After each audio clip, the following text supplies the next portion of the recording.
Hello મિત્રો, જય દ્વારકાધીશ, જય માતાજી, જય ઠાકર, હર હર મહાદેવ.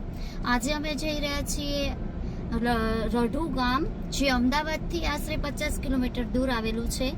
તો ત્યાં રઢુ ગામમાં કામનાથ મહાદેવનું મંદિર આવેલું છે. તો ત્યાં જઈને આપણે ત્યાં જઈને મુલાકાત લઈએ.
આ મંદિર ખેડા ધોળકા હાઈવે પર આવેલું છે અને ચમત્કારિક મંદિર છે. અને રઢુ ગામમાં પૌરાણિક મંદિર છે. મહાદેવને સમર્પિત છે, ભગવાન શિવને. લગભગ 600 વર્ષ પહેલા બનાવેલું છે મંદિર.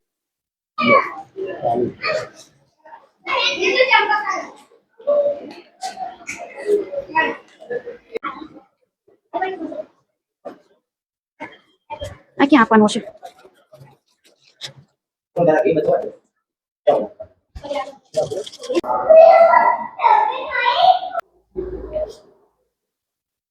જય કામનાથ મહાદેવ.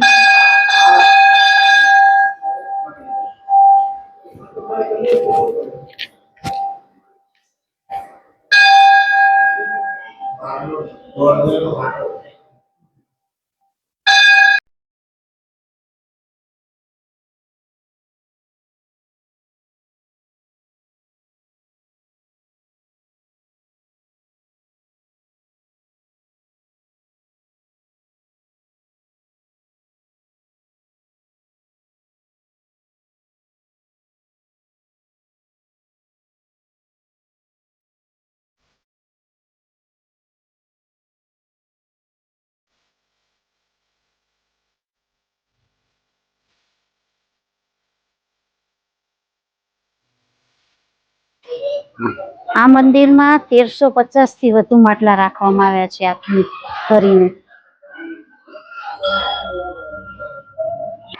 કીડીઓ કે મકોડા કે કાંઈ થતું જ નથી. જોઈ લો.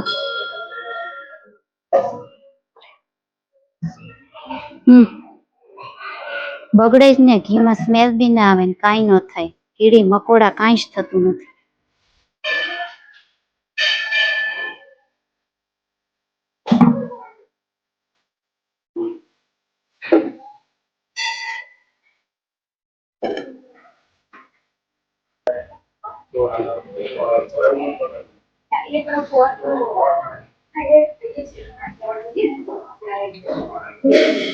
આ બધું ઘીથી ભરેલા છે માટલા બધા.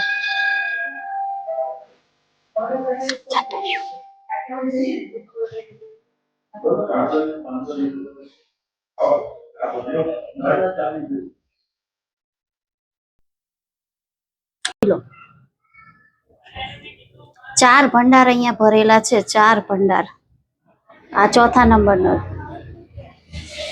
અહીંયા લખેલું જ છે.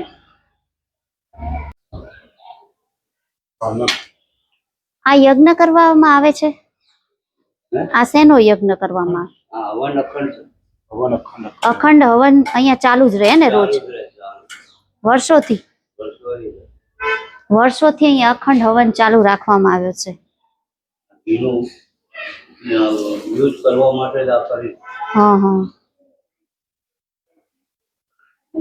આ મંદિર કઈ સદીમાં ને ક્યારે બનાવવામાં આવ્યું હતું? આ મંદિર 1445 સાલમાં આ બનેલ છે. 1445 સાલની અંદર અમારા આજવતની સ્થાપના કરેલી. હવે આગામી સમયની અંદર આ ગામની અંદર વસ્તીનું ધોરણ ઓછું હતું. એમાં નવા નવા જે અમુક રહેવા આવેલા એમાં પટેલ સમાજ જે અમુક એક કુટુંબ રહેવા આવેલા એમાં જયસિંહભાઈ હીરાભાઈ જે પટેલ હતા ને એ અહીંયા આગળ રહેવા આવેલા નવા નવા ને એમાં એમને અહીંયા આગળ શિવની દર્શન કર્યા સિવાય અન્ન પાણી લેતા નહોતા. અહીંયા આગળ શિવાલય હતું નહીં એટલે અહીંથી 8 કિલોમીટર દૂર પુનાજ ગામ આવ્યું. પુનાજ ગામે દરરોજ દર્શન કરવા જતા અને દર્શન કરીને વહેલી સવારે દર્શન કરીને પછી ઘરનો વ્યવસાય કરતા, અન્ન પાણી લેતા. આવો વર્ષો સુધી ચમ બોડાણો ભગત દ્વારકાથી ડાકોર ભગવાન લાવી દીધા. એવી રીતે આ દાદાની અટોક ભક્તિ હતી. એમાં સમય સંજોગ વર્ષો વીત્યા. સમય સંજોગમાં શું, શ્રાવણ માસની અંદર મોટું પૂર આવ્યું અને અહીં 7માં 5 નદીનો સંગમ થાય છે. વાત્રક નદીમાં વાત્રક નદી છે, શેરી નદી છે, મેશ્વો નદી છે, હાથમતી છે, પાનમ છે, આ બધી 5 નદીનો સંગમ જાય. આગળ અહીંથી 7 કિલોમીટર જાવ એટલે બહુઠા ગામ આવે. ત્યાં 7 નદીનો સંગમ, મોટો મેળો ભરાય છે. પછી અહીં આગળ 1445 સાલની અંદર એ સમયની અંદર આ દાદાનો એવો અટૂટ એમનો નિયમ હતો. નિયમ પ્રમાણે એમને જે કામ હતું એ રીતે દરરોજ વ્યવસાય કરતા અને શિવના દર્શન કર્યા સિવાય એમ પાણી લેતા નહોતા.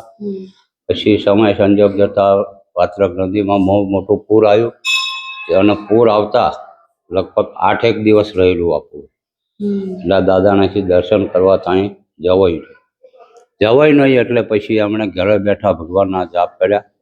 સાક્ષાત્કાર ભગવાને એમને ઘેર બેઠા સ્વરૂપ દીધું કે હવા પૂર ઉતરે એટલે તમે મારા દેવાળે આવીને અને જ્યોત પ્રગટાવીને અને તમારા ગામ લઈ જાઓ એટલે તમારે અહીંયા આવવું ના પડે.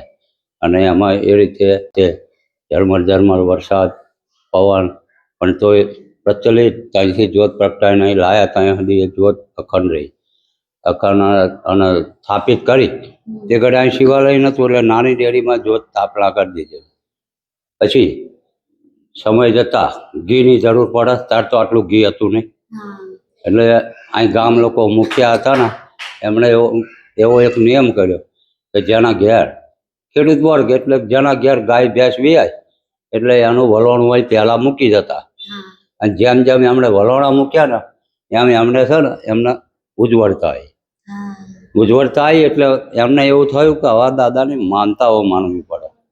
કે ધીમે માનતાઓ માની પછી લોકોનું કામ થતું ગયું ને એટલે એમણે જેમ માન્યું હોય એમ ઘી આવવા માંડ્યું એટલે પહેલા રૂમની અંદર જે છે ને એ પહેલાંનો ભંડાર છે. એ લગભગ પહેલું તો રનિંગમાં વપરાઈ જતું. અત્યારે તો ઘીની વાત જ નહીં કરવાની. 2000 બટકા છે બધા છે ચારેય રૂમની અંદર. અને 1 નંબરની અંદર જે ભંડાર છે એ ધૂણો છે. અને 1 નંબરની અંદર એ જે ભંડાર છે એ ભંડારની અંદર લગભગ 100 વર્ષ ઉપરનું ઘી છે. તોય બગડતું નથી. અને ઘીની ખોટી દુર્ગંધ નહીં મારતી. કીડી મકોડી કાંઈ કશું જોવા નહીં મળતું. એ મોટો મહાદેવનો પ્રતાપ છે. હવન માટે જ આ ઘી વાપરવામાં આવે છે મંદિરનું.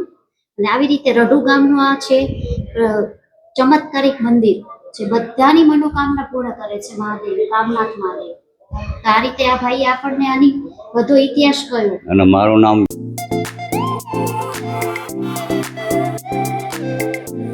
તો અહીંયા જ મારો બ્લોગ પૂરો થાય છે. તો તમે મારા બ્લોગ તમને પસંદ આવ્યો હોય તો તમે લાઈક, શેર અને કોમેન્ટ કરજો. અને વધુ ગમ્યો હોય તો તમે સબસ્ક્રાઈબ પણ કરજો મારી ચેનલને. હર હર મહાદેવ.